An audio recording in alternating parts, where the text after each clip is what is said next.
اصالت خان نے اپنی والدہ کے ہاتھوں کا بوسہ لیا۔ والدہ کے ہاتھ عقیدتاً اپنی آبدیدہ نگاہوں کے ساتھ مس کیے۔ اصالت خان کو جیسے نیا حوصلہ مل گیا ہو۔ وہ عمر کے اس حصے میں پہنچ کر بھی اس لمحے اپنے آپ کو وہی لڑکپن میں محسوس کر رہا تھا جب اس کے گھوڑے کی ٹاپیں دشمن کے دل دہلا دیتی تھی، جب یہ اپنے والد کے ہمراہ دشمن کے پاؤں جمنے نہیں دے رہا تھا۔ ماں کی دعا نے اصالت خان کو پھر سے نئی زندگی کی طرف روانہ کر دیا۔ ماں نے اصالت خان کے آنسوؤں اور بھیگی داڑھی کو اپنی چادر سے صاف کیا۔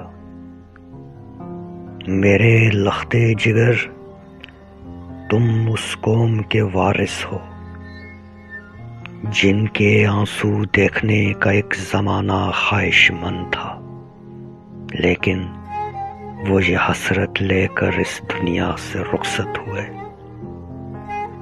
ہمیں بزرگ اپنے جد امجد امیر تیمور کے قصے سنایا کرتے تھے۔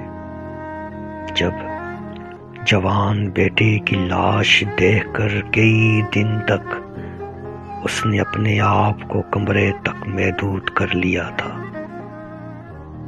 تاکہ کوئی اس کے آنسو نہ دیکھ پائے، اور جب وہ اس کیفیت سے باہر نکلا تو وہی جلال، ہاتھوں میں وہی تلوار اور سامنے وہی آگ اور خون کے مارکے۔ زمانے کی سختیاں ترکوں کو کبھی پست نہ کر پائیں، لیکن اس کی بارگاہ میں پہنچ کر ترکوں کی نگاہیں آبدیدہ ہو جاتی۔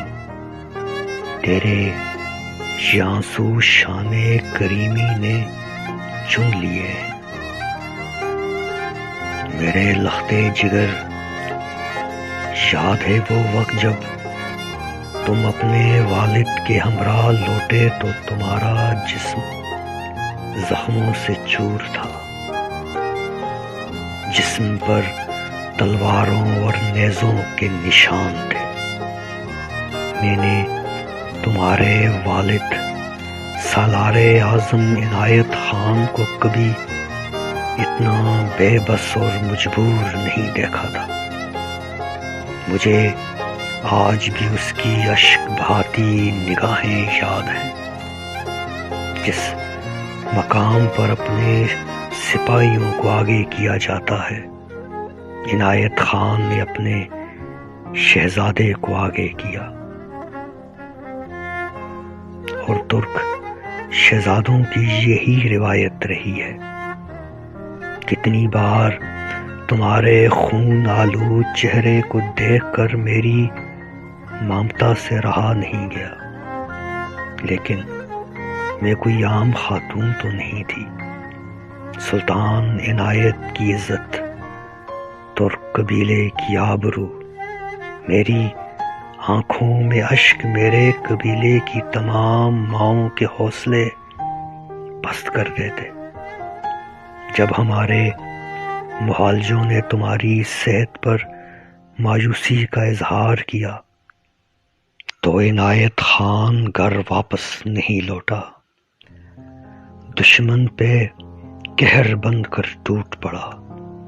یوں لگ رہا تھا کہ اگر تم صحت یاب نہ ہوئے تو ترکوں کے گرد موجود قبائل میں سے کوئی بھی نہیں بچے گا۔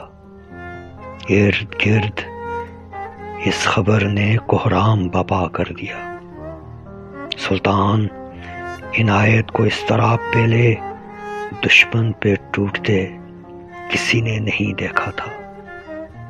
تم جتنے دن بستر پر رہے، ارد گرد کے علاقوں میں کتنی مائیں اپنے لختے جگر کھو چکی تھی، کتنے سہاگ اجڑ چکے تھے۔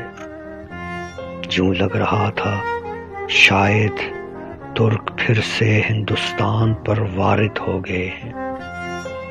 دیگر قبائل کے لیے راتیں بھیانک اور دن کفنانے دفنانے میں گزرتے۔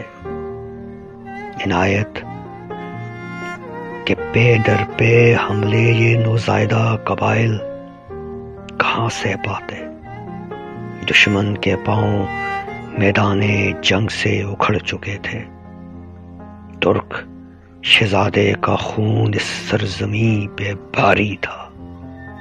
سلطان عنایت پکھل کے اس علاقے کو رون ڈالتا جہاں کبھی اس کا بچپن گزرا تھا۔ کئی دن ترک خیموں میں چولہا نہ جلا اور نہ ہی ارد گرد کے علاقوں میں کسی کو ہوش تھا، لیکن میں تمہارے سرہانے کھڑی تھی اس یقین کے ساتھ کہ تم نے ہی ترکوں کے قافلے کو لشکر بنانا ہے۔